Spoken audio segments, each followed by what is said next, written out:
श्रमण भगवान महावीर स्वामी के चरणों में कोटि कोटि वंदन। जन जन के आस्था के केंद्र 1008 विजयराजी मार साहब के चरणों में शत नमन। संयमशील चरित्र आत्माओं के चरणों में कोटि कोटि वंदन।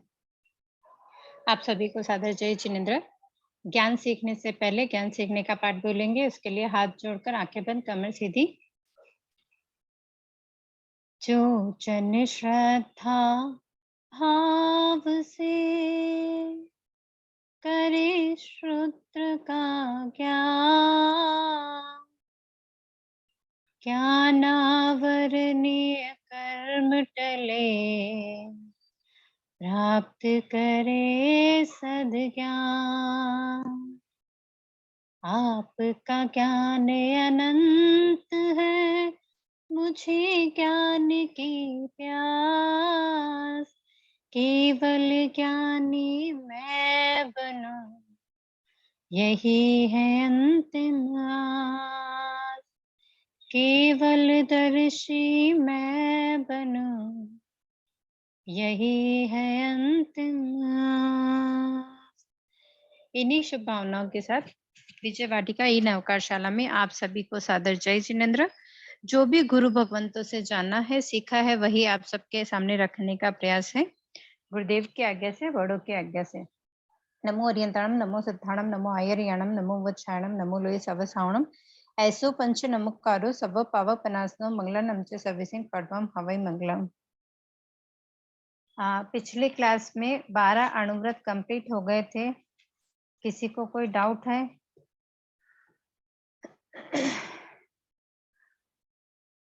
आगे चले हम। बड़ी संलेखना रीड करनी है। जी मैम। जिनको याद है, अगर उनमें से अगर कोई रीड करना चाह रहा है बुक में से देख के, तो एक बार रीड करेंगे, फिर आगे चलेंगे।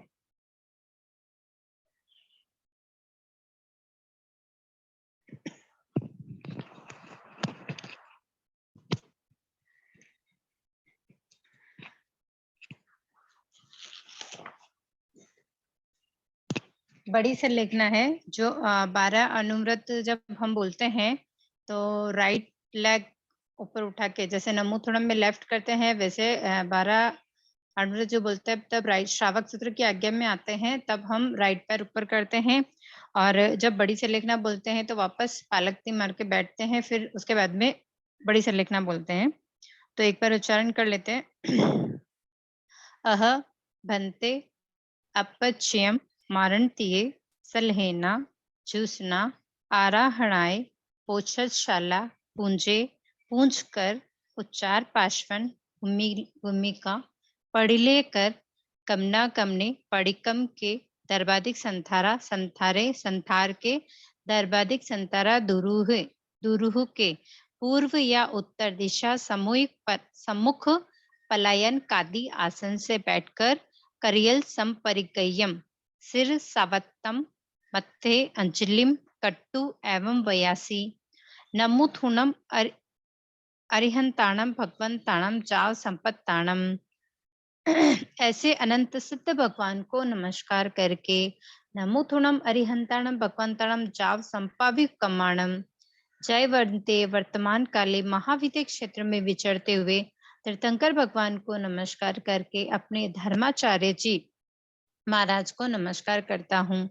साधु प्रमुख चारों तीर्थों को क्षमा कर, सर्व जीव राशि को क्षमा कर, पहले जो व्रत आद्रे हैं उनमें जो अतिचार दोष लगे हैं वे पड़िकम के निंद के निशल्य होकर के सवम पाणाई वायम पचकामी सवम मूसा वायम पचकामी सवम अधिनादानम पचकामी सवम मेहुणम पचकामी सवम परिगहम पचकामी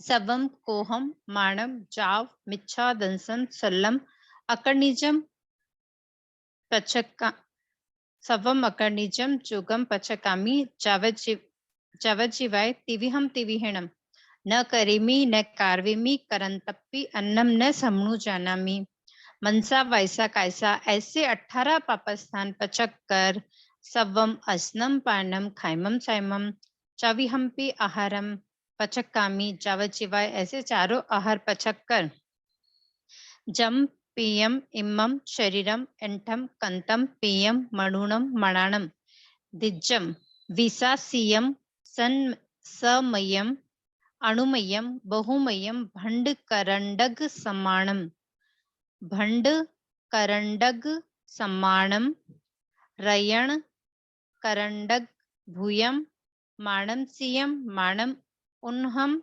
माणम खोहा माणम पिवासा माणम वाला माणम चोरा माणम दंसम सग्गा माणम वाय्यम पित्तियम कफियम संभीमम सन्निवाइयम विविहा रोगायंका परिसह उवसग्गा फासा फसंतु एवं पीयणम चरमेहिम उसस्सा निस्सेहिम वोसिरामी ती कट्टू ऐसे शरीर को वोसरा कर काल आणम कंख माणे कालम अर्णव कंख माणे विहरामी ऐसी मेरी सदना परुपना तो है फर्शना करूं तब फर्शना करके शुद्ध हूं ऐसे अपश्चिम माणंत्य सलहीना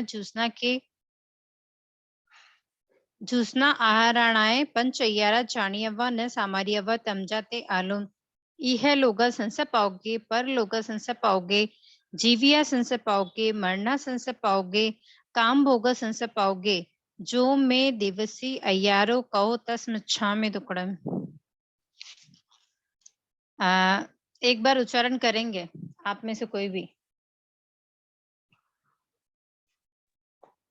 मैम मैं करूं? जी।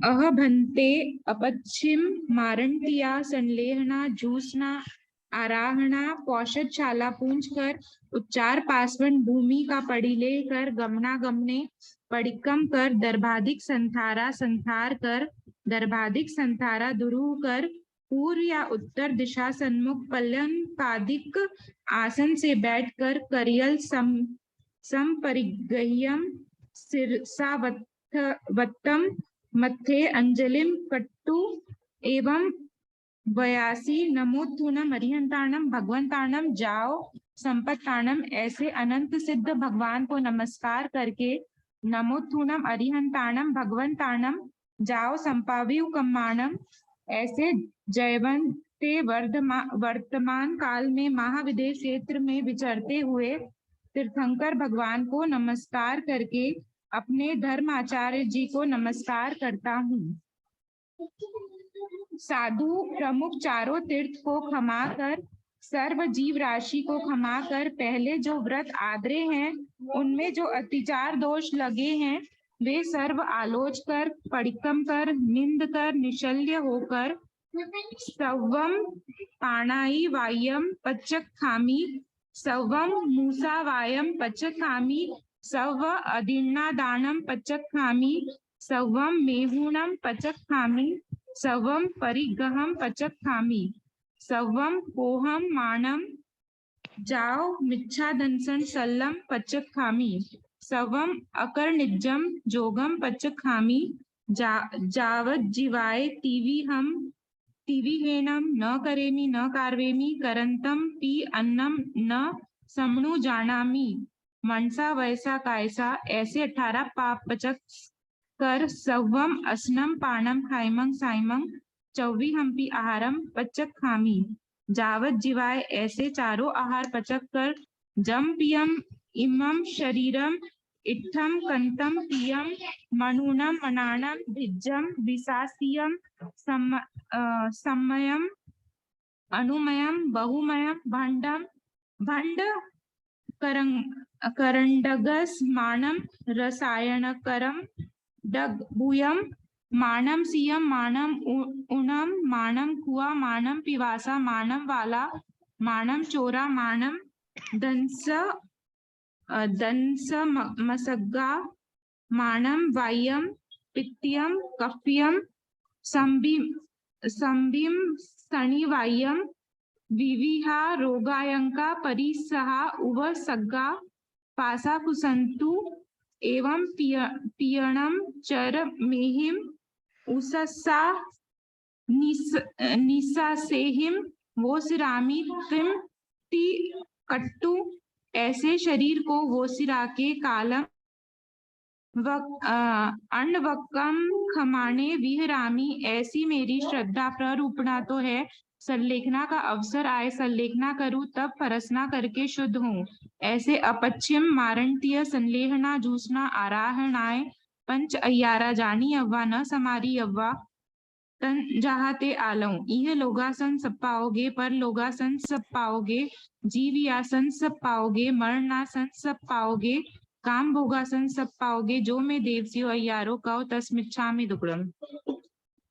बहुत अच्छा सा। ले 2 वर्ड से आप एक बार वापस रिपीट करेंगे। एक ये भंड करंड गत समाणम, रयन करण गब्बुयम, इसको एक बार वापस बोलेंगे। भंड करंड गस मानम रयण करण करम, रयण करंडग। अच्छा वो करण डग हो जाएगा पूरा। हाँ, मतलब इसको ना थोड़ा टुकड़े टुकड़े करके अगर बोलेंगे ना तो गलत नहीं होगा, उच्चारण भी अच्छे से हो जाएगा। भंड करंडग समाणम, अच्छा रयण भंड करंडग भूयम। जी, भंड करंडग और दूसरा है समानम रयण जी, करंडक भूयम। जी। ठीक है और मैम। एक नीचे वाला ना काल अण्वक कंख माणे, से इसमें था मैम। कट्टू ऐसे शरीर को बोसरा के, उसके आगे जो है ना कालम अण्वक कंख माणे।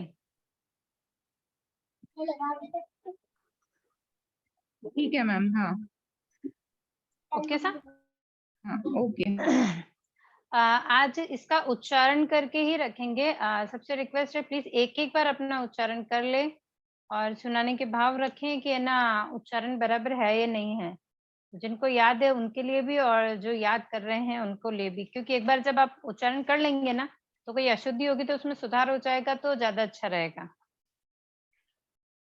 तो आज इसका तो हम उच्चारण ही करके रखेंगे, अर्थ हम नेक्स्ट क्लास में करेंगे। और श्रवण सूत्र के अंदर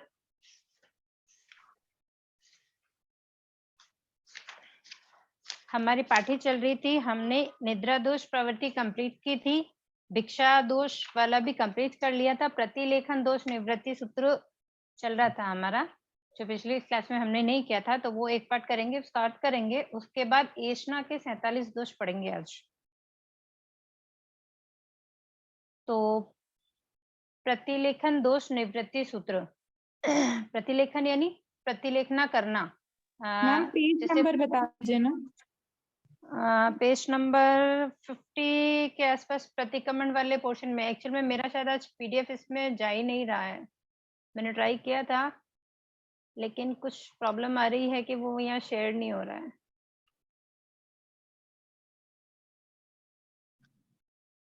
पेज नंबर 50 देखिए ना, जहाँ श्रवण सूत्र है उसके आगे।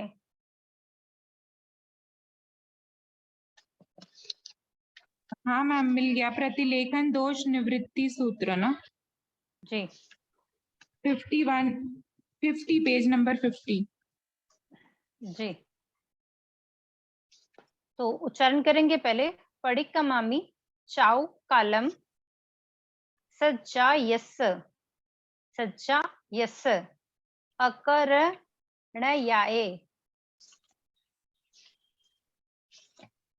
पडिक्कमामि चाउ कालम सज्जा यस अकरणयाए, उभओ कालम, उभओ कालम भंडो वगर्णस, भंडो वगर्णस अपडीले हणाए, अपड़ीले हणाए, दुपड़ी ले हणाए, अप मज्जणाए, दुप मज्जणाए, ऐकम्मे व इकम्मे अय्यारे अणायारे, जो में देवस्यो अय्यारो कहो तस्मिच्छामि दुक्कडम।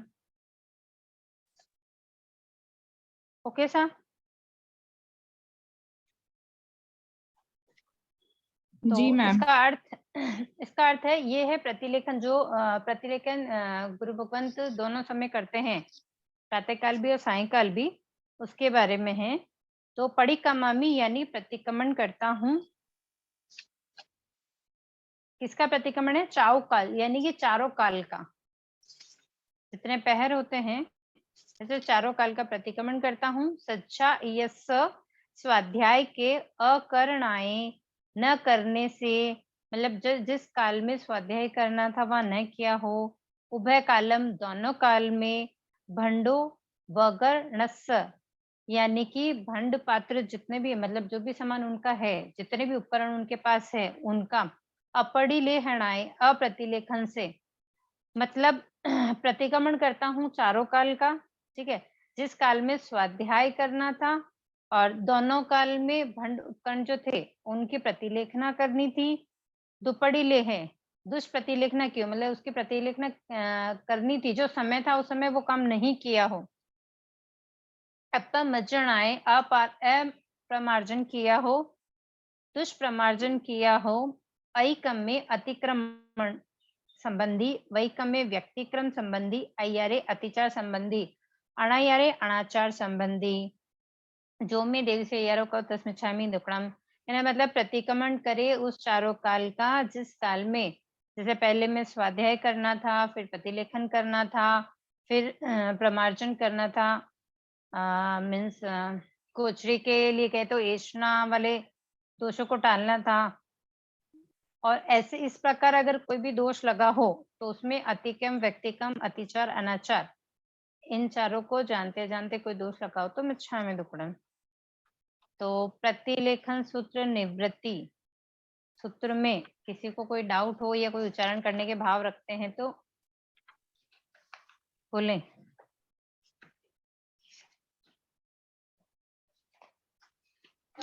मैं बोलूं मैम?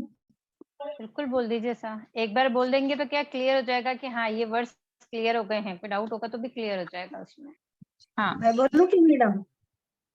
दोनों ही बोल दीजिए सर, कोई प्रॉब्लम नहीं है, 1 बाय 1 करके बोल दीजिए। हाँ आप बोल दीजिए फिर मैं बोलती हूँ। अच्छा बोलो, बोलो मैडम। हाँ सर, हाँ सर। परिक्रमामि चौकाल संजायस्य अपकरणाय उभोकालम भंडोवगनस अपडिनाय दुपड़िलेनाय अपमज्जनाय दुप्पमज्जनाय ऐकमने वैकमने अय्यारो अनारो जो में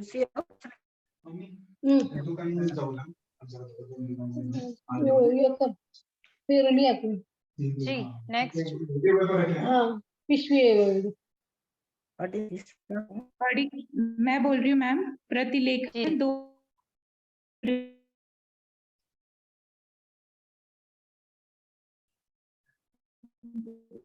परिक्रमामि च काले सज्जायस्य आकारणाय उभो कालम भंडवगनस।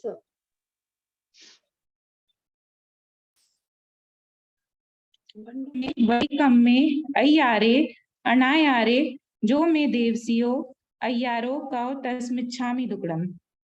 जी हमने 5 समिति पढ़ी थी, नाम कौन बताएगा? 1 बाय 1 करके आंसर देंगे तो फटाफट से हम थोड़ा रिवीजन करके आगे वाला कंप्लीट करते हैं, 47 दोष ले लेते हैं फिर उसमें। 5 समिति के नाम। क्रिया समिति, भाषा समिति, कृष्णा समिति। जी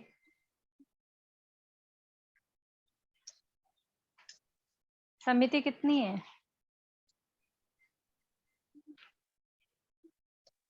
5।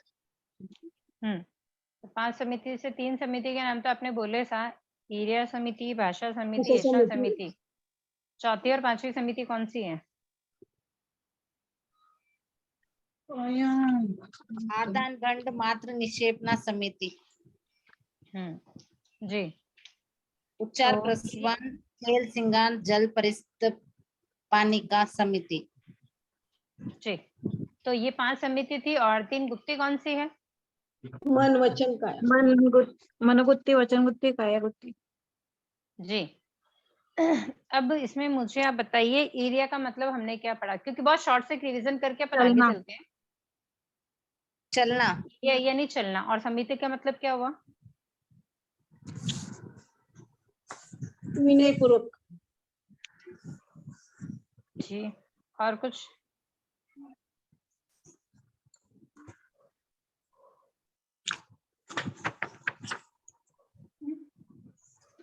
समिति का मतलब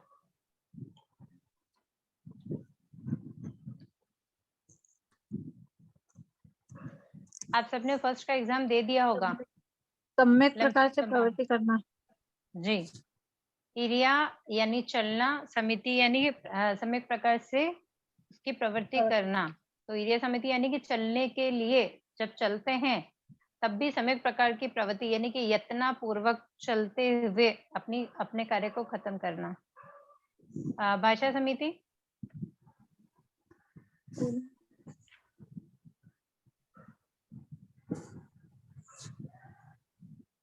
राग और देश रहित भाषा बोलना। भाषा यानी वचन और समिति यानी सम्यक दोष निवृत्ति। मतलब कि जो भाषा साधु संत बोल रहे हैं या हम अपने पे भी ले सकते हैं। पांच समिति तीन गुप्ती अलग ही साधु संतों के लिए अष्ट प्रवचन में आता है। तो वचन समिति वचन निर्दोष प्रकार के वचन बोलना। निर्दोष वचन में अपने 2 प्रकार के वचन पढ़े थे इसके अंदर। मतलब 8 प्रकार की भाषाएं पढ़ी थी हमने, पर 2 बार पढ़ी थी। द्रव्य से भी पढ़ी और भाव से भी पढ़ी।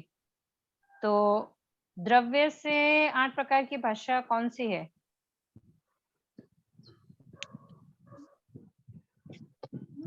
यहाँ हमने सिर्फ शॉर्ट में ही पढ़ा था, लेकिन ये आपने फर्स्ट क्लास में बहुत अच्छे से पढ़ा है।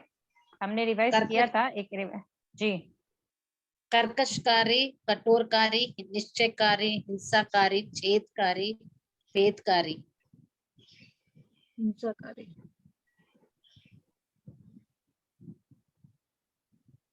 सावध और कलेशोत्पादक। हाँ। और मिश्र। ये 8 प्रकार की भाषा द्रव्य से नहीं बोलनी चाहिए, मतलब निषेध है बोलने के लिए। और भाव से 8 प्रकार की भाषा कौन सी है?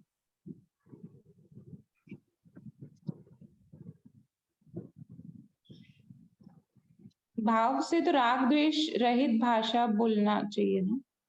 हाँ, दो ही। राग द्वेष जिस भाषा से राग द्वेष उत्पन्न हो वो भाषा नहीं बोलनी चाहिए, पर वो भाषाएं कौन सी है वही जानना है बस।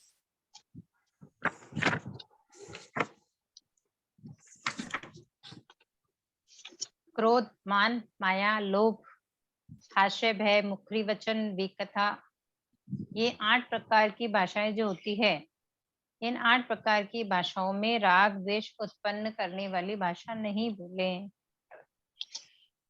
तो ये था इरिया भाषा। और एषणा समिति में 42 दोषों को टालकर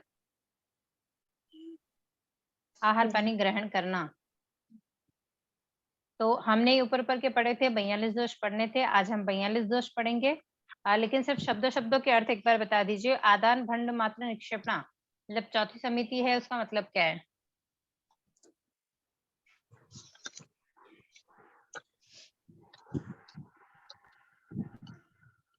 आदान भंड मात्र निक्षेपणा। वस्त्र, पात्र, उपकरण। जी। उपकरण को निक्षेपणा। उपयोग पूर्वक ग्रहण करने एवं जीव रहित प्रमार्जन करना। जी, मतलब किसी भी चीज को ये भंड उपकरण, जो भी उनके जो उपकरण है ना, मतलब साधु भगवंतों के पास जो रहते हैं, चाहे पात्र है, बुक्स है, रजोहरण है, पूंजनी है, उन सब का प्रतिलेखन करना, मतलब यत्न से कार्य करना उसके लिए। मतलब प्रमार्जन कर रहे हैं या कुछ भी कर रहे हैं तो यत्न से करना, किसी भी चीज को यत्न से उठाना, रखना, ये सब चीजें हैं। इसके अंदर इसको 2 भागों में बांटा गया था।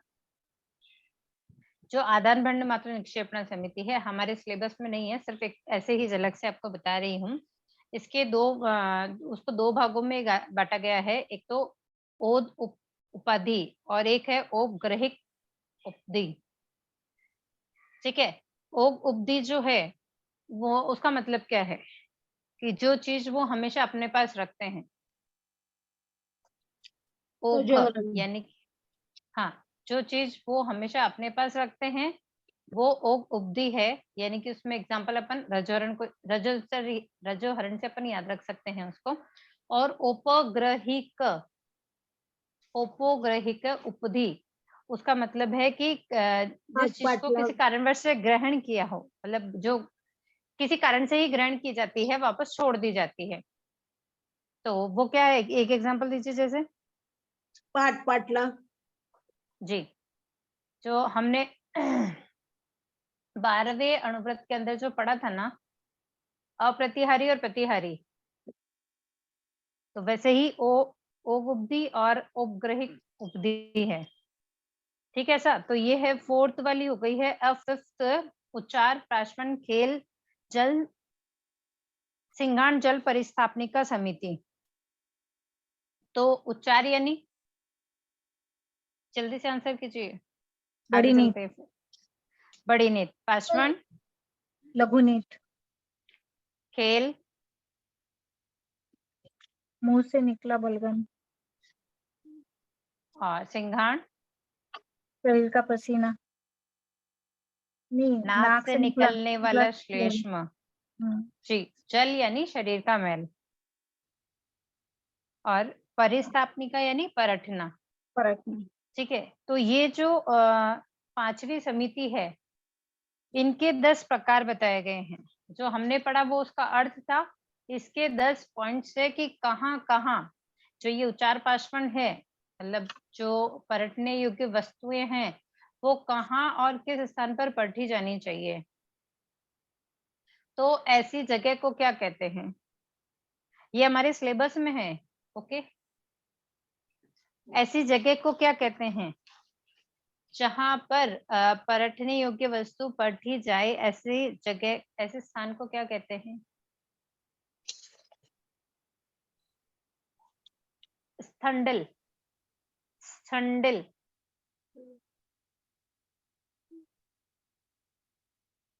ओके सर, बुक में अगर आप पेज नंबर देख रहे हैं तो लमसम 57 पेज नंबर पर देखिएगा आप, ये दिया हुआ है, उसको निकाल लीजिए, आप इजी हो जाएंगे पढ़ने के लिए।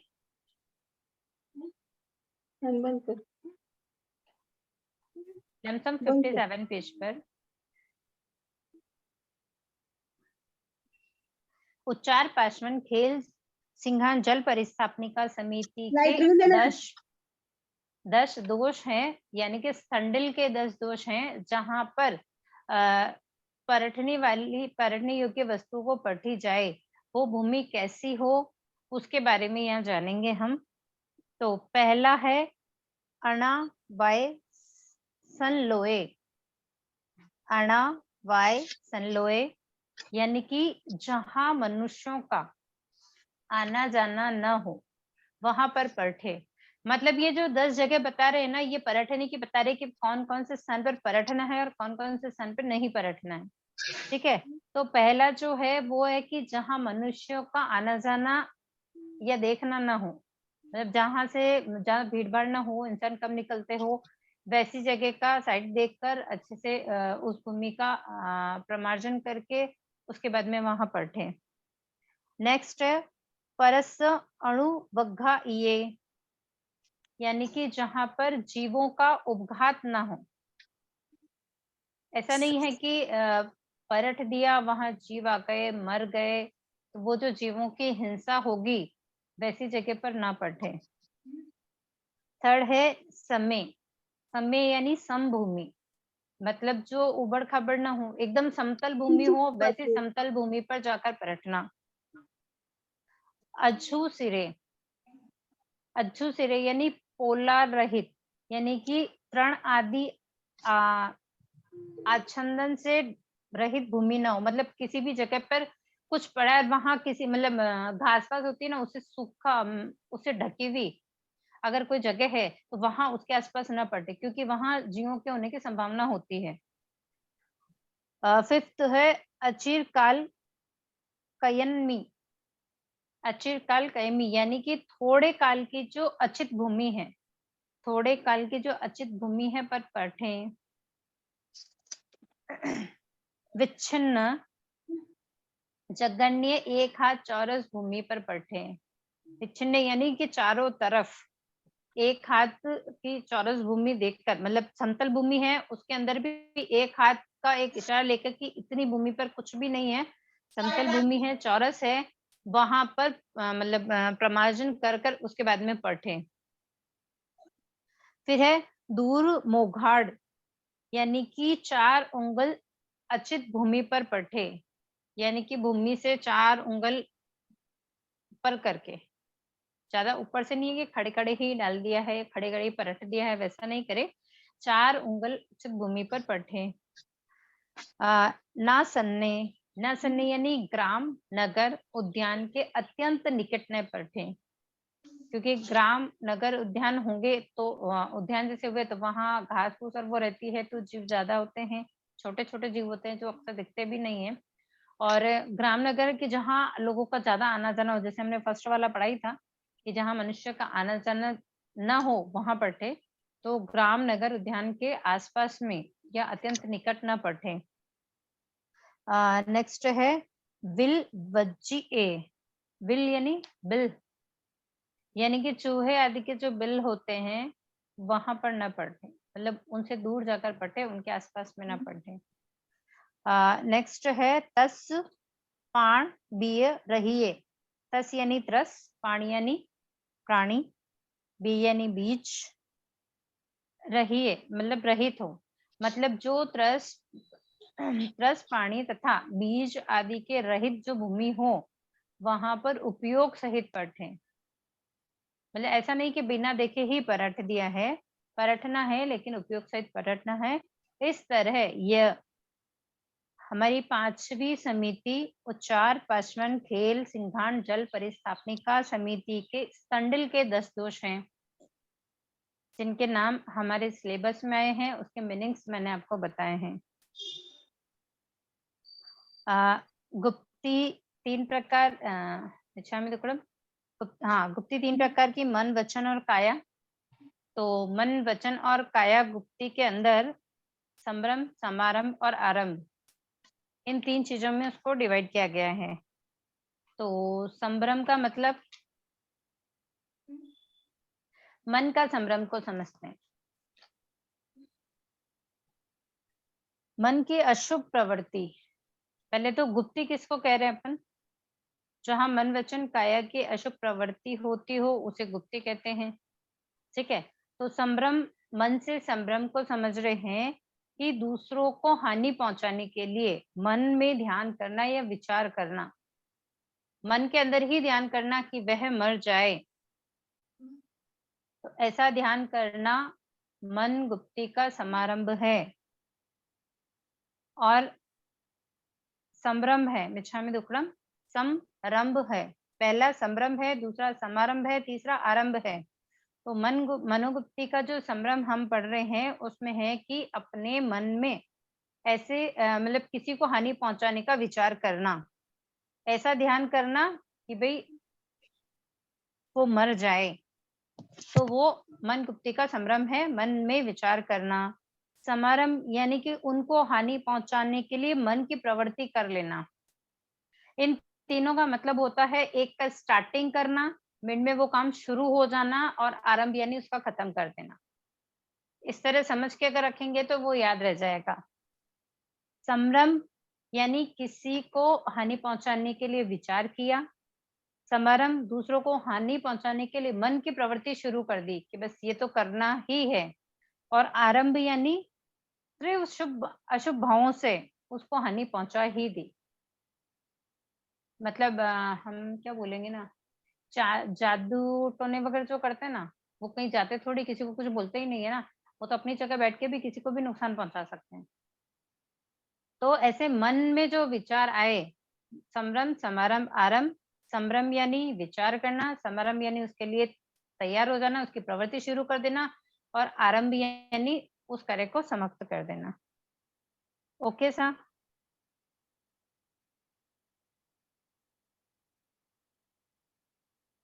समझ में आया? नहीं आया?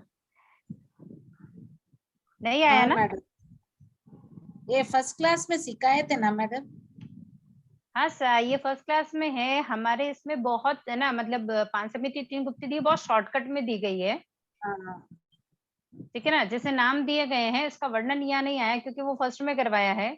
ये समिति गुप्ती भी पूरा वो डिटेल के अंदर फर्स्ट में है, यहाँ सिर्फ शॉर्ट है कि शायद उसका एक रिवीजन हो जाए।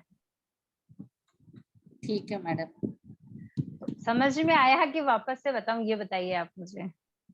समझ में आ गया मैडम। क्योंकि संभ्रम समारंभ और शायद फर्स्ट में भी यही चल रहा है या हो चुका कंप्लीट।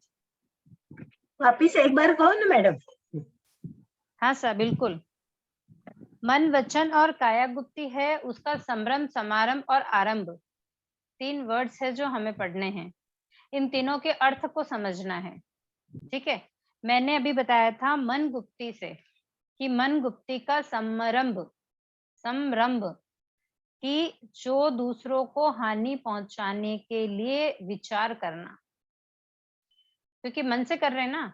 अगर ये वचन से होगा तो क्या करेंगे कि दूसरों को मारने का संकल्प करना, क्योंकि वैसे शब्द बोलेंगे ना कि भाई मैं इसे मार ही दूं, तो वो संभ्रम हुआ क्योंकि वो वचन से बोल रहा है। यहाँ अपन मन से कह रहे हैं तो हानि पहुंचाने के लिए मन में संकल्प किया, मतलब मन में वो विचार कर लिया कि मैं ऐसा ध्यान करूं कि सामने वाला मर जाए, तो वो संभ्रम। समारंभ यानी कि उसको हानि पहुंचाने के लिए मन की प्रवृत्ति शुरू कर दी। पहले तो सिर्फ विचार ही किया था कि मैं ध्यान करूं कि वो मर जाए, लेकिन उसके बाद क्या ध्यान में बैठ ही जाना और वैसा करना शुरू ही कर देना। और आरंभ का मतलब हुआ कि मन में सिर्फ अशुभ विचार भाव चालू हो गए कि बस अब जो उसकी विधि थी वो उसको आखिरी तौर पे पहुंचा चुका है, यानी कि जिसके मन में वो, जिसके लिए वो मन में सोच रहा था, उसको वो हानि पहुंचा चुका, यानी कि उसके प्राण को हर चुका। Okay sir. वचन को लेते हैं, शायद और अच्छे से क्लियर हो जाएगा।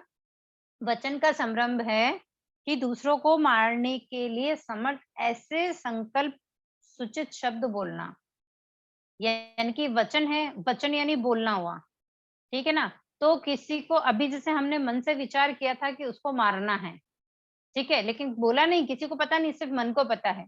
यहाँ क्या किया कि संकल्प कर लिया, मुझे बोल दिया कि भाई है ना, ये मारने वाले शब्द हैं जो यूज कर लिए कि भाई इसको मारना है। और समारंभ में उसके जो मंत्र आदि गुणकर जो मारे, जैसे किसी को पीड़ा उत्पन्न कराने के लिए हम यही बैठे बैठे, मतलब क्या बोले ना, वही जैसे मैंने अभी बताया था कि काला जादूगर जो होता है, पहले मन में भाव करके बैठ गए हैं और अब उसका उच्चारण शुरू किया है कि उन शब्दों से उसको हानि पहुंचेगी, तो ऐसे मंत्रों का उच्चारण करना। और आरंभ यानी कि उन मंत्रादियों, मतलब जो मंत्र उन्होंने गुने हैं, उन मंत्रों के द्वारा जिस प्राणी के लिए सोचा है उसका घात हो जाना। ओके साहब। जी मैम। ओके, तो ये था मन गुप्ती का संभ्रम समारंभ आरंभ, वचन गुप्ती का संभ्रम समारंभ और आरंभ। अब है काया गुप्ती का संभ्रम समारंभ और आरंभ।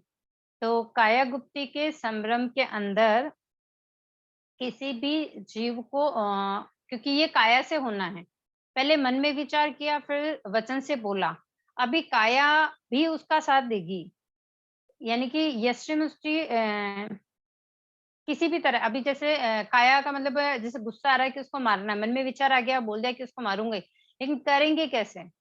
तो उसको मारने के लिए जैसा है कि किसी गुस्सा आता है तो क्या करते हैं, सिर्फ चढ़ाते कि अब तेरे को मार ही दूंगा। तो इस तरह अपने आप को तैयार कर लेना। और समारंभ का मतलब है कि दूसरों को पीड़ा करने के लिए, पीड़ा पहुंचाने के लिए लात वगैरह या गुस्सा वगैरह मारना, वो समारंभ। यानी कि संभ्रम यानी कि हम तैयार हो गए हैं, मतलब जो जीव जिसको कष्ट पहुंचा रहा है उसको मारने के लिए तैयार हो गया काया से। वो अपने को दिख रहा है कि वो उसको मारने के लिए जा रहा है, ठीक है, वो उसको लात वगैरह या घूसा मार दे, वो है समारंभ। और आरंभ यानी कि उसको जान से ही मार दे या उसके प्राण हर ले, तो वो आरंभ। ओके साहब, वैसे रिवाइज करेंगे तो कंप्लीट हो जाएगा, कोई प्रॉब्लम नहीं है। फिर भी समझ में आया कि नहीं आया वो बताएंगे तो एक बार बेटर हो जाएगा। समझ आ गया मैम। आ गया।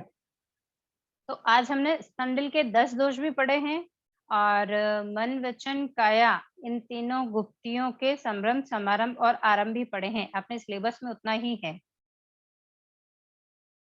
ओके सा, अब एषणा के 42 दोष। एषणा के 42 दोष में से उद्गम के कितने दोष हैं? 16 दोष। 16। और ये उद्गम के दोष किसके द्वारा किसको लगते हैं, ये बताइए।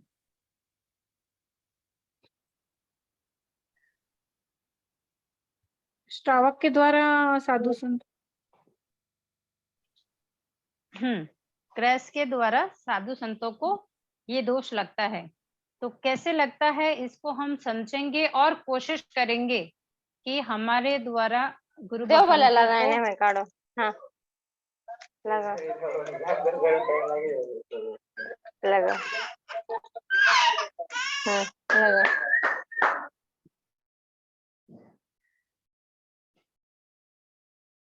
तो उद्गम के 16 दोष पढ़ेंगे हम।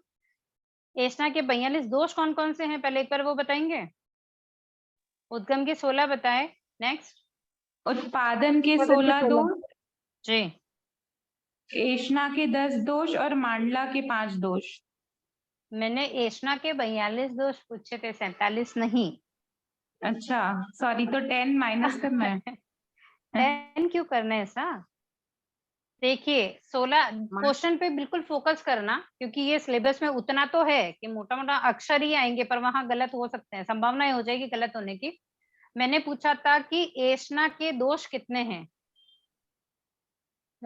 ठीक है, तो एषणा के 42 दोष पहले पढ़ेंगे। तो उसमें उद्गम के, फिर उत्पादन के और फिर एषणा के, यानी कि ये टोटल मिलाकर 42 दोष होते हैं। और उद्गम के जो दोष है वो किनके द्वारा किनको लगते हैं? तो गृहस्थ के द्वारा साधु को लगते हैं। और उत्पादन के जो दोष हैं वो साधु के द्वारा ही साधुओं को लगते हैं। यानी कि जब वो गवेषणा करते हैं तब उनमें जो कमी रह जाती है, मतलब गवेषणा करते हुए जो चूक पड़ जाती है कि ध्यान नहीं रहता है या वैसा कुछ होता है, तब उनको दोष लगता है। और एषणा के जो 10 दोष हैं वो गृहस्थ और साधु दोनों के द्वारा ही लगते हैं। ओके सा, तो अब हम पढ़ रहे हैं उद्गम के 16 दोष, जिसमें पहला है आह कम्म, यानी कि आधा कर्म। मुझे आइडिया है कि ये सब आप लोगों के बहुत अच्छे से किए हुए हैं, कोई डाउट नहीं है मुझे। तो अगर आप लोगों को आते तो एक एक आंसर फटाफट करेंगे तो आप लोगों का एक रिवाइज हो जाएगा। बोलिए आंसर करेंगे या फिर मैं डायरेक्टली बता दूं?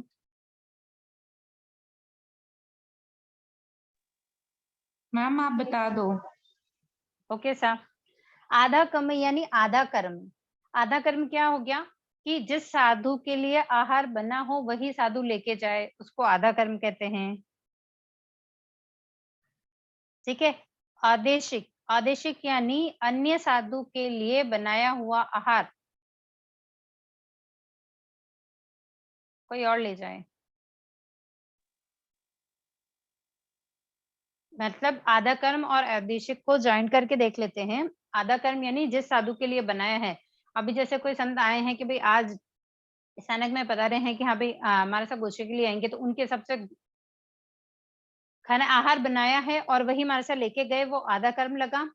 और वो नहीं आए लेकिन कोई और संत आए, उन्होंने गवेषणा की और हमने कहा कि नहीं वो हमारे साथ आने वाले थे, उनके हिसाब से बनाया, और फिर भी वो अगर आहार ले जाते हैं तो औदेशिक दोष लगता है। नेक्स्ट है पुई कर्म में, यानी पूर्ति कर्म।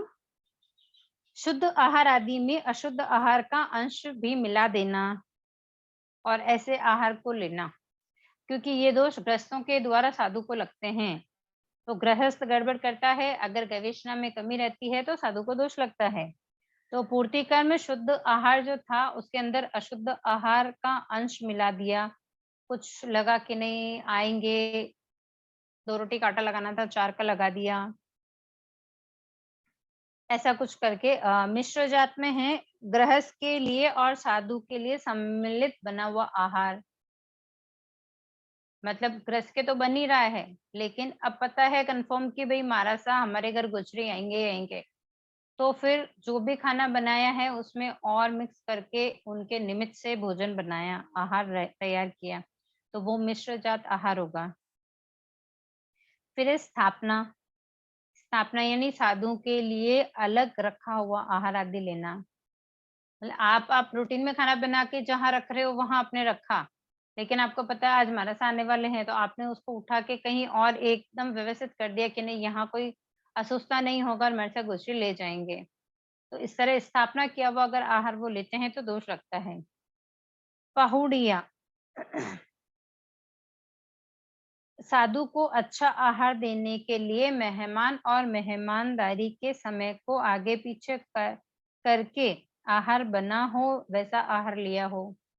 गेस्ट आने वाले हैं लेकिन पता है कि साधु जी आने वाले हैं, तो उनको आगे पीछे कर दिया कि भाई आप 1 घंटे बाद आना, ये 1 घंटे पहले आके चले जाओ क्योंकि हमारे साथ गुजरे आएंगे, ऐसा करते हैं तो प्रावृत्तिका दोष लगता है।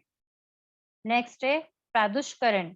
अयत्न से कपाट आदि खोलकर लाइट वगैरह जलाकर प्रकाश करके जो आहार लिया हो वो है प्रादुष्करण।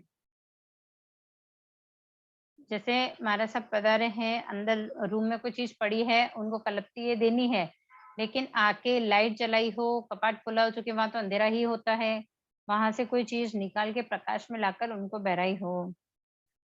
कृत कृत यानी क्रय किया हुआ, तो साधु के लिए खरीदा हुआ आहार कुछ भी हो सकता है। आहार आदि में सब कुछ आता है, चाहे उनकी दवाई हो और भी कोई सी भी वस्तु जो हमारे पास हो कि हम स्पेशली उनके लिए खरीद के लाए कि भाई नहीं ये चीज है ना हमारे सबको बेरेंगे, इसके पैसे काट के लाए हों, तो वैसी जो चीज कोई अगर वो लेके जाते हैं तो कृत दोष लगता है।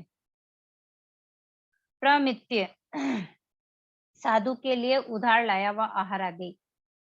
दुकान गए, सामान ले आए, जैसे पेन पेन पेन वगैरह कुछ भी है, डायरी पेन कुछ भी है, हम ले आए, उसको बोल के आए कि भई ना अगर हमारे से ले गए तो मैं पैसे दे जाऊँ, नहीं ले गए तो फिर वापस कर जाऊँ। तो इस तरह उधार लाया हुआ। फिर है परिवर्तित। परिवर्तित यानी साधु के लिए अदला-बदली करके लिया हुआ आहार। अब यहाँ अदला-बदली को कौन समझ रहा है, ये बता सकता बताइए? परिवर्तन करना, अदला-बदली करना, इसका मतलब क्या है? दूसरे ग्रह से एक्सचेंज करना। ऐसी क्या चीज एक्सचेंज कर सकते हैं? है ना? मतलब एक्सचेंज में तो जो हम बहुत कुछ कर सकते हैं ना, एक्सचेंज तो कोई भी चीज कर सकते हैं कि भाई आपके पास ये चीज है तो आप ये मुझे दे दो और आप मेरी ये चीज ले लो, ऐसा करके भी हम बहरा सकते हैं। अब खाने में क्या होता है कि जैसे आसपास में रहते हैं कि आज ना मेरी ये सब्जी बनाई है, हमारे साथ पूछ रहे आएंगे आपकी ये बनाई, तो वो आप वाली सब्जी मुझे दे दो, मेरी सब्जी आप ले लो। जैसे जस्ट के आलू प्याज अगर अपन ने बनाए हैं, बाजू में नहीं बनाए, तो यार हमारे से पूछ रहे आएंगे आलू प्याज नहीं ले जाएंगे, तो चलो बाजू वाली सब्जी हम ले आए, हमारी सब्जी हमने उनको दे दी। इस तरह की अगर अदला बदली करके गुच्छे बराते हैं तो परिवर्तित दोष लगता है। अभिहत यानी कि सामने लाया हुआ आहार आदि। हमारा सा सनक में है, कुछ भी कोई भी वस्तु हमारे हाथ में है, हम लेके जा रहे हैं, फिर हमारे साथ कह रहे हैं कि मथुरा में ये आपके अवसर और हमारे से अगर लेते हैं तो सामने लाया हुआ मतलब उनके सामने ले जाकर देना। अभिहत दोष। उद्दिन्न लेप ढक्कन आदि अयत्न से खोलकर दिया हुआ आहार। किसी भी चीज पर सब्जी है, दूध है, हमने ढक्कन लगा रखा है, लेकिन हम जब उसको खोलेंगे तो क्या होगा? उसमें पानी की बूंदें रहती है ना। अगर उसका ध्यान नहीं रखे और डायरेक्टली कि भाई ढक्कन हटाया नीचे रखे, बूंद अगर नीचे गिर जाती तो घर अस्वस्थ हो जाता है। लेकिन अगर उसका ध्यान नहीं रखा है, हमने बराया है और गुरु भगवंतों ने लिया है, ध्यान में नहीं रहा उनके, तो भी उनको दोष लगता है। इसके लिए कभी भी गोचरी बहराएं पूरी सावधानी से यत्ना पूर्वक गोचरी बहराने के भाव रखें, ताकि घर अस्वस्थ नहीं हो, उनको भी दोष ना लगे और हमें भी उनको गोचरी बहराते हुए हमें भी दोष ना लगे। मालूहड़े यानी कि माला पहत ऊंचे माले या विषम स्थल पर ऊंचे माले पर, जैसे ऊपर पट्टी पे कुछ पड़ा है, अगर उसको निकालना है तो क्या करेंगे, सीढ़ी पे स्टूल पे चढ़ेंगे, या सीढ़ी पे चढ़ के जैसे ऊपर गए, मतलब कठिन से चढ़ना हुआ कि हाँ वहां से निकालेंगे, फिर चीज अंधेरे में पड़ी होगी उसको निकाल के फिर नीचे उतरेंगे। तो ऐसे अगर कोई वस्तु हम बहरा रहे हैं तो उनको माला अड़े दोष लगता है। नेक्स्ट है आच्छिग, यानी कि आच्छिज्य, साधु के लिए निर्बल से छीना हुआ आहार। जैसे अगर हम घर में हैं और घर के अंदर अभी जैसे अगर मानसा पधारने वाले हैं, बच्चे अगर खाना खा रहे हैं, क्योंकि बच्चे तो छोटे होते हैं, नासमझ होते हैं, और हम क्या कह रहे हैं कि बाबा मानसा आ रहे तो पहले एक काम करते, ये रोटी दे दे जो ना, पहले टिफिन में रख दे, ये रोटी ना मानसा को बना देंगे, फिर तुझे वापस दूसरी रोटी बना के दे दूँ। तो समथिंग इस तरह किसी भी निर्बल से कोई भी चीज जो निर्बल है उससे छीन कर देना आच्छिज्य दोष लगता है। अणिसिट्ठे यानी कि अनिश्चित, यानी कि अपने भागीदार की किसी भी वस्तु को उसकी इच्छा के बिना देना।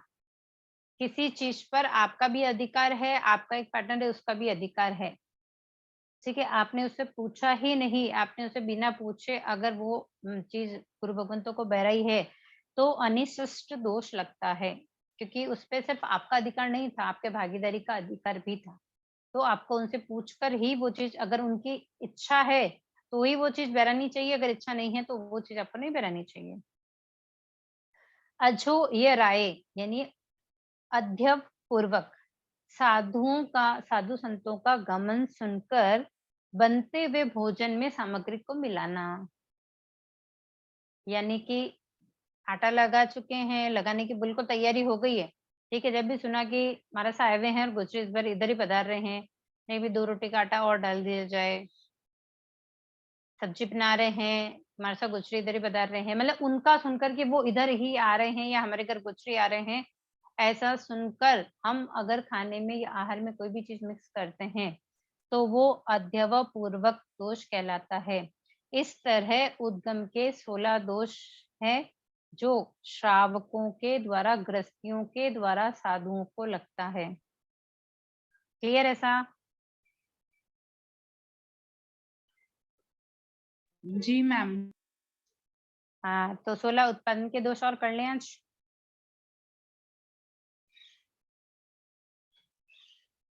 उत्पादन के 16 दोष ये पहले जो हमने पढ़े वो उद्गम के थे, अभी उत्पादन के दोष हैं। उत्पादन के दोष के अंदर साधु को ही साधु के द्वारा दोष लगते हैं, ठीक है, इसमें हमारा मतलब हम कुछ नहीं कर सकते, वो उनकी गवेषणा में ही उनको देखना होता है, वो दोष वहीं से ही लगते हैं। तो पहला है धात्री, यानी धाय का काम करके, अर्थात बच्चों को खिलाने पिलाने का काम करके आहार आदि लेना। नेक्स्ट है द्विती, एक स्थान का संदेश दूसरे स्थान पर पहुंचा कर आहार आदि लेना। जैसे एग्जाम्पल दीजिए। आप लोगों के पास क्वेश्चन नहीं है, मेरे पास बहुत सारे क्वेश्चन आ रहे हैं, या तो आप पूछिए नहीं तो मैं पूछ लेती हूँ। दूती का मतलब दूत हुआ कि जिस तरह एक स्थान से दूसरे स्थान एक दूत को भेजते हैं कि भाई यहाँ का समाचार वहां देना है, तो यह लिखा है दूती, यानी कि एक स्थान का संदेश दूसरे स्थान पर पहुंचा कर आहार आदि लेना। तो कैसे?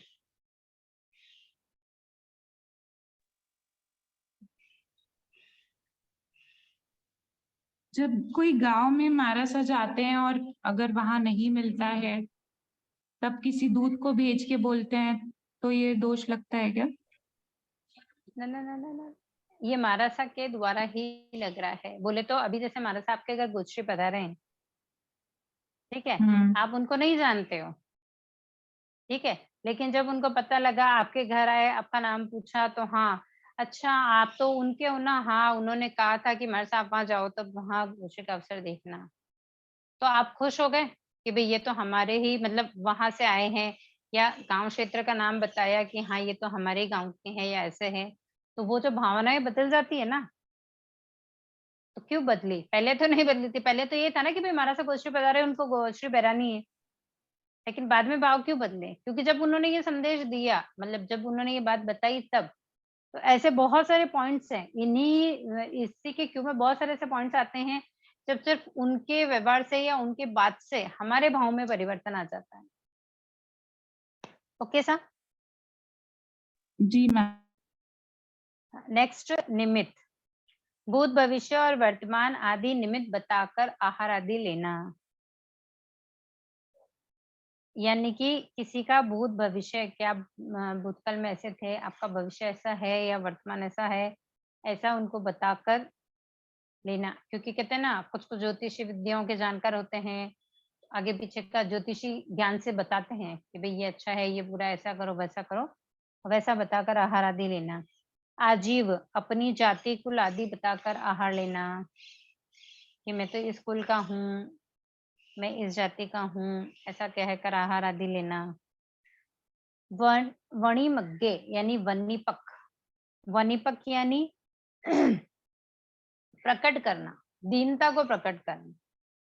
यानी कि किसी भी मतलब दीनता कैसे प्रकट करते हैं? अभी एक भिखारी होता है तो क्या करता है, वो दीनता से ही हमारी तरफ हाथ बढ़ाता है ना, कि मुझे कुछ खाने के लिए दे दो, नहीं खाया। इस तरह से गुरु भगवान गुचरी नहीं चाहते हैं, या इस तरह से भाव नहीं बाते हैं। वो गवेषणा करते हैं बाकायदा, और जो चीज शुद्ध होती है वही उसको लेकर अपनी जीवनचर्या का निर्वाह करते हैं।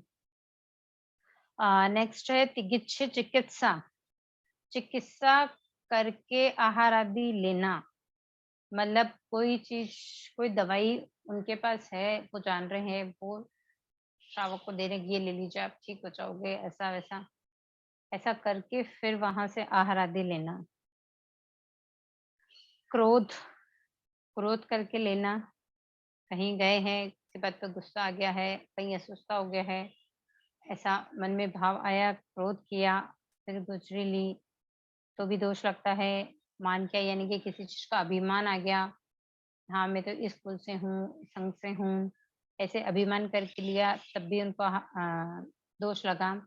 माया, कपट करके, कपट का सेवन किया और उसके बाद लिया, मतलब है या नहीं है, कुछ ऐसा कह दिया, हाँ उनके साथ कपट किया और वहां से आहार ले आए, तो भी दोष लगता है। लोभ, लोलुपता पूर्वक, मतलब लोभ का मतलब हो गया, कहीं गए, बहुत अच्छी चीज है, बहुत बोले तो ये चीज तो मेरी फेवरेट है, तो एक्स्ट्रा ले लेनी, मतलब जो एक मर्यादा है पोचरी की, उसको नहीं सोच के कि ये सोचा कि नहीं ये तो मतलब मुझे बहुत पसंद है, या गुरुजी को बहुत पसंद है, तो ज्यादा ले लेता हूँ, गुरुजी खुश हो जाएंगे, ऐसा समथिंग सोच कर लोभ करना, मतलब कोई भी अच्छी चीज देखकर उस पर मोहित हो जाना कि नहीं ये चीज तो बहुत पसंद है, आज मिली है तो ले लेते हैं, तो उस वस्तु को अधिक लेना। ठीक है, नेक्स्ट है पूर्व पश्चात संस्तव, यानी कि आहार लेने से पूर्व और बाद में जिनके यहाँ से आहार लिया है, मतलब जो दाता है, देने वाले जो हैं, उनकी प्रशंसा की हो। क्योंकि जब गुरु भगवान आहार ले लेते हैं, तो भोजन कैसा भी हो, आहार कैसा भी हो, न ही उसके मतलब न ही उसकी प्रशंसा करते हैं, न ही उसकी निंदा करते हैं, क्योंकि दोनों में ही दोष लगता है। विद्या, चमत्कार विद्या का प्रयोग करके लेना, कोई भी चमत्कारी विद्या बताई, ऐसा नहीं ऐसा है, कुछ करके दिखाया, ऐसा करने पर भी दोष लगता है। मंत्र उपयोग से आश्चर्य उत्पन्न किया, कोई मंत्र ऐसा गिन दिया कि वहां एकदम आश्चर्य हो गया कि बहनों ने ऐसा मंत्र गिना इसलिए ऐसा हुआ, और उसके बाद में फिर गुच्छे लाना, तो दोष लगता है। चूर्ण यानी कि चमत्कारी चूर्णों का प्रयोग करना। योग, योग के चमत्कार बताकर, यानी कि योग मन वचन काया का कोई से भी उसमें से कोई भी चमत्कार दिखाकर। मूल कर्म में, यानी कि मूल कर्म, यानी कि गर्भ स्तन गर्भाधान और गर्भपात जैसी पापकारी औषधियां बताकर आहार आदि लेना। मतलब अगर कोई कह दे कि नहीं नहीं चाहिए, तो हाँ कि ये दवाई ले लो तो ये हो जाएगा, वैसा हो जाएगा, तो ऐसे काम करके आहार आदि लेने पे ये जो दोष है ना, उत्तम वाले, उत्पादन वाले, ये उत्पादन वाले 16 ही देश उन साधुओं को साधु के द्वारा ही लगते हैं। इसमें हमारा कोई रोल नहीं होता, मतलब हम उसमें कुछ नहीं कर सकते हैं, वो उनकी गवेषणा पर ही डिपेंड करता है, उनके मनोभाव, मन वचन काया जो चाहते हैं, सोचते हैं, वैसा करने पर ही उनको ये दोष लगते हैं। ओके सा? जी मैम। ओके, तो नेक्स्ट क्लास में एशना के मांडला के दोष हम नेक्स्ट क्लास में करेंगे और बड़ी संलेखना का अर्थ भी करेंगे नेक्स्ट क्लास में। तो जितने भी लोग लर्न कर रहे हैं, प्लीज रिक्वेस्ट, जहां तक पहुंचे हैं कोशिश करेंगे कि साथ साथ चलेंगे। हम धीरे धीरे पढ़ रहे हैं कि उतना फास्ट फास्ट नहीं पढ़ेंगे, आप लोग जो लर्न कर रहे हैं वो पीछे रह जाएं। कोशिश करेंगे कि साथ साथ चलेंगे तो कंप्लीट हो जाएगा, क्योंकि अभी एग्जाम में तो वैसे भी समय है, लेकिन आपके लर्न करने का जो समय है वो भी इसी क्लास में कंप्लीट हो जाए तो बेटर है। मैम कोई ठीक है सर? इजी तरीका है क्या ये आज जो पढ़ाया ना आपने बड़ी संलेखना के लिए लर्न करने का? बड़ी संलेखना को लर्न करने का हाँ। इसको 2-3 भाग में ऐसे डिवाइड करके पढ़ सकते हैं अपन। अच्छा, क्योंकि 1.5 पेज का है, बहुत लंबा है वो और एक्चुअल में वर्ड्स ना, भी टफ है ना। नहीं देख के ऐसा लगता है कि वो लंबा है, शायद बड़ी संलेखना में बहुत कम लोग ऐसा कहेंगे कि भाई ये टफ नहीं है, क्योंकि वो दिखती बड़ी है, लेकिन जब आप उसको पढ़ने जाओगे ना तो उनके वर्ड्स के साथ वर्ड जब कनेक्ट हो जाते हैं ना, तो वही शायद है ना, आप जब पूरा प्रतिक्रमण कर लोगे ना, तो आपको अगर कोई पूछेगा आपको सबसे इजी पार्ट कौन सा लगता है, तो आप बोलोगे बड़ी संलेखना सबसे इजी पार्ट है, क्योंकि अभी ओके मैम। शुरुआत नहीं की ना, इसके लिए ऐसा लग रहा है। दो लाइन करके मतलब 2 लाइन को लर्न की ना, पीछे तीसरे को करने के लिए ऊपर के 2 को भी साथ ही लेके चलेंगे। तो ऐसे करते चलेंगे ना तो ठीक है, क्योंकि लंबा है इसलिए थोड़ा समय ज्यादा लगता है, लेकिन इसका क्यों ऐसा है कि जब आप बोलने लगोगे ना तो एक वर्ड भी अगर नहीं छूटेगा तो कहीं मिस्टेक होएगी नहीं इसके अंदर। और लमसम काफी हद तक वर्ड्स इसमें ना हिंदी में भी है। तो जो संस्कृत प्राकृत का जो पढ़ने का जो है ना कि भाई बहुत ज्यादा टफ है कि हमें वर्ड्स बोलने ही नहीं आ रहे हैं, तो वो इजी है इसके अंदर बड़ी संलेखना में। और बाकी अर्थ समझेंगे ना तो मुझे उम्मीद है कि सबसे अच्छा जब अपन अर्थ करेंगे ना, इसका अर्थ करेंगे तो बहुत बेहतर तरीके से समझ में आएगा और आपको लर्न करने में बहुत आसानी हो जाएगी। ठीक है मैम, ओके। क्योंकि अर्थ करके करेंगे तो शायद ज्यादा अच्छा लगेगा और ज्यादा इजी से आप मतलब उसको फॉलो कर पाओगे। ठीक है। ओके सर, और किसी का कोई डाउट है?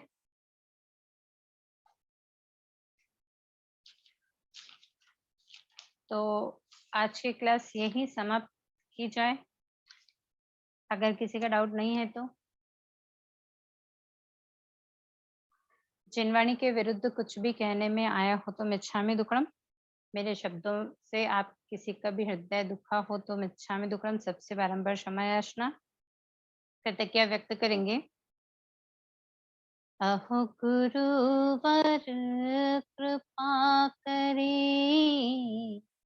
दीनी ज्ञान की दान, भव भव में ना भूलेंगे आपका उपकार हो गुरु सा, आपका उपकार। ऐ विनय जो हो गया उसको माफ करो, मेरे सारे कर्म कलुष को आप ही साफ करो, हो गुरु सा आप ही साफ करो।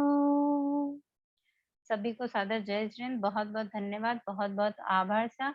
बोलिए श्रवण भगवान महावीर स्वामी की जय हो। जय। आचार्य प्रवर 1008 श्री विजयराज जी महाराज साहब की की जय जय। हो। जय। सभी संयमशील चरित्र आत्माओं की जय जय हो, हो। विजय हो। हो। सभी को सादर जय जिनेन्द्र साहब, जय प्रणाम, बहुत जिनेन्द्र। बहुत जय धन्यवाद, जिनेन्द्र। बहुत बहुत आभार साहब। संयम को कहना है।